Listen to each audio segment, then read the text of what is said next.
Hello everyone. तो कैसे हैं आप सब? सोहन चालाक है, वह घमंडी है, मैं ईमानदार हूँ। क्या आप भी ऐसे सेंटेंस बना बना कर थक चुके हैं, पक चुके हैं? क्या आप भी पॉलिटिशियंस की तरह, जैसे वो पार्लियामेंट में बड़े बड़े सेंटेंस बोलते हैं, आप भी वैसे ही बोलना चाहते हैं? क्या आप भी न्यूज एंकर्स की तरह बड़े बड़े सेंटेंसेस नहीं बोलना चाहते? क्या आप हमेशा इन्हीं वाक्यों की प्रैक्टिस करते रहना चाहते हैं? तो अब समय आ गया है कि हम अपने सेंटेंसेस को जानदार और शानदार बनाएं और प्रैक्टिस करें कुछ ऐसे बड़े वाक्यों की जिनको हम अपनी स्पीकिंग में इंक्लूड करके बहुत इफेक्टिव तरीके से इंग्लिश को बोल सकते हैं। तो गाइज आइए शुरू करते हैं हम आज से लंबे सेंटेंसेस की प्रैक्टिस। तो शुरू करते हैं हमारा पहला सेंटेंस। तो गाइज जैसे कि आप मेरे पीछे देख रहे हैं, यहाँ पर एक सेंटेंस लिखा है, उस राज्य के सभी शिक्षित लोगों ने गरीब व अनपढ़ बच्चों के लिए सभी सरकारी विद्यालयों में अच्छी व रोचक पुस्तकों का इंतजाम किया है। तो गाइस जब भी आप सेंटेंस देखते हैं, कोई बड़ा सेंटेंस आपके सामने आ जाए, तो आपको घबराने की बिल्कुल जरूरत नहीं है। अगर आप लोगों को टेंस आते हैं, अगर आप लोगों ने टेंस की अच्छे से प्रैक्टिस की है, अगर नहीं भी की है, तो मैं एक टेंस की आपके लिए ऐसी वीडियो अपलोड करने वाला हूं जिसमें आप लोग देख सकते हैं, सीख सकते हैं कि हम टेंस को कैसे पहचानेंगे। तो गाइस जब भी आपके सामने एक बड़ा सेंटेंस आ जाए, तो सबसे पहले आपको टेंस पहचानना है। उसका कौन सा है, वो इंडेफिनिट है, कंटिन्यूस है, परफेक्ट है, प्रेजेंट है तो प्रेजेंट में इंडेफिनिट है या कंटिन्यूस है या परफेक्ट है। तो जब आप टेंस पहले पहचान लेंगे, उसके बाद आपको देखना है रूल। पहले आप देखिए टेंस में कौन सा लेसन है, उसके बाद आप देखिए कि टेंस उस लेसन का कौन सा रूल है। तो जैसे कि अगर आपको पहचानना है कि लेसन कौन सा है, तो आपको हमेशा सेंटेंस के लास्ट में देखना है। तो यहाँ पर सेंटेंस के लास्ट में लिखा है किया है। तो टेंस की प्रैक्टिस करते समय आप लोगों ने ऑलरेडी नोटिस किया होगा कि जब भी गया है, खाया है, जब भी सेंटेंस के एंड में ये सब सेंटेंसेस आते हैं, ये सब पहचान आती है, तो हम इसलिए प्रेजेंट परफेक्ट का यूज करते हैं। तो ये सेंटेंस हमारा है प्रेजेंट परफेक्ट का। तो गाइस हमने टेंस तो पहचान लिया कि प्रेजेंट परफेक्ट है। अब हम रूल भी देख लेते हैं कि क्या इसमें कहीं भी नहीं लिखा है, नहीं। क्या इसमें कोई सवाल पूछने वाला वर्ड लिखा है, बिल्कुल नहीं। तो इसके लिए हम यूज करेंगे अफर्मेटिव यानी कि साधारण रूल का, जिसमें सब्जेक्ट सबसे पहले आता है, उसके बाद हैज हैव हमारी हेल्पिंग वर्ब आती है, फिर वर्ब की थर्ड फॉर्म, फिर ऑब्जेक्ट। तो जब भी आप रूल लिख लेते हैं सेंटेंस के अंदर, पहले आप सभी चीजों को फाइंड आउट कर लीजिए कि सब्जेक्ट कहां पर है, ऑब्जेक्ट कहां पर है, वर्ब कहां पर है, और जो एक्स्ट्रा चीजें उसके बाद आती है, जैसे कि प्रीपोजिशन या कोई और चीजें जो बची हुई हैं, वो हमें सेंटेंस के एंड में लगानी है।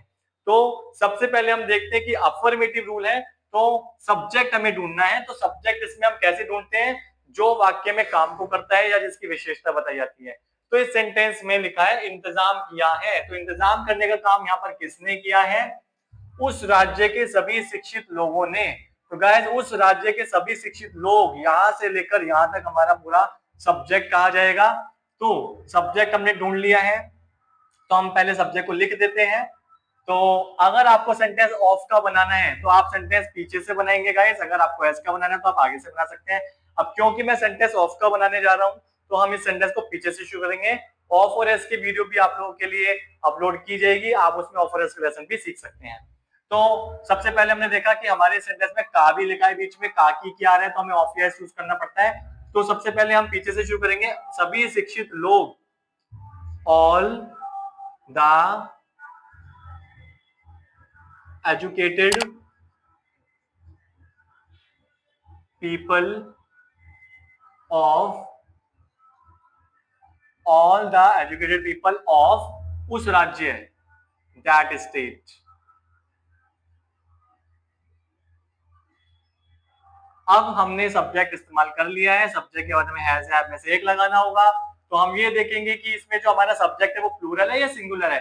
तो हमारा सब्जेक्ट यहाँ पर प्लूरल है, क्योंकि इंतजाम करने का काम तो लोगों ने किया है। तो पुस्तकों का इंतजाम लोगों ने किया, इसलिए लोग हमारा प्लूरल सब्जेक्ट है, तो हमें हैव लगाना पड़ेगा। तो अब हम यहाँ पर लगाएंगे हैव। अब हमें यूज करना है वर्ब की थर्ड फॉर्म। तो कौन सा काम किया है उस राज्य के शिक्षित लोगों ने? इन पुस्तकों का इंतजाम किया है। तो इंतजाम करना इसमें हमारा वर्ब है। तो इंतजाम करना को हम कहते हैं अरेंज, और यहाँ पर हमें अरेंज की थर्ड फॉर्म लगानी होगी, क्योंकि प्रेजेंट परफेक्ट में वर्ब की थर्ड फॉर्म का इस्तेमाल किया जाता है। तो अब हमने लगा दिया है अरेंज्ड। अब उसके बाद ऑब्जेक्ट, किस चीज का अरेंज किया है उन लोगों ने? अच्छी व रोचक पुस्तकों का। अच्छी व रोचक पुस्तकों का। गाइस अगर आप सोचे कि हमें यहाँ पे का के लिए ऑफ लगाना पड़ेगा, तो वर्ब के बाद हमें ऑफ नहीं लगाना होगा, क्योंकि यहाँ पर किसी का अधिकार नहीं दिखा रहा। तो अरेंज के बाद हम सीधा लिखेंगे यहाँ पे good and interesting books. Good and interesting books. और जैसे कि मैंने आपको कहा था कि जब भी प्रीपोजिशन वाक्य में आती है तो प्रीपोजिशन वाला जो सेंटेंस होता है वो हमेशा बिल्कुल सेंटेंस बनने के बाद यानी कि ऑब्जेक्ट के बाद हमें यूज करना पड़ता है। तो इसमें हमारे पास दो प्रीपोजिशन है, एक तो में और एक फॉर। तो पहले हम ये वाली प्रीपोजिशन का सेंटेंस बना लेते हैं गाइस। तो हम लिखेंगे in all the government schools. क्या लिखेंगे? In all the government schools. अब यहाँ पे हमारी एक और प्रीपोजिशन है, तो एक और प्रीपोजिशन हम बिल्कुल सेंटेंस में लास्ट में लगाएंगे। फॉर किसके लिए इंतजाम किया है उन लोगों ने? गरीब व अनपढ़ बच्चों के लिए। For poor and illiterate children.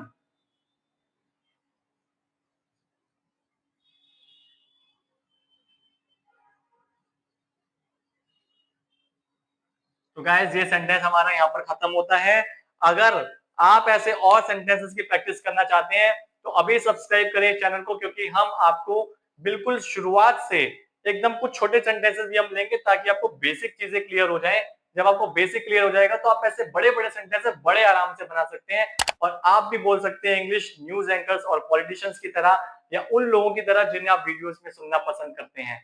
तो गाइज अगर ऐसी और वीडियोस आप देखना चाहते हैं तो अभी इस चैनल को सब्सक्राइब करें। हम लाएंगे ऐसी और वीडियोस आपके लिए बहुत जल्द।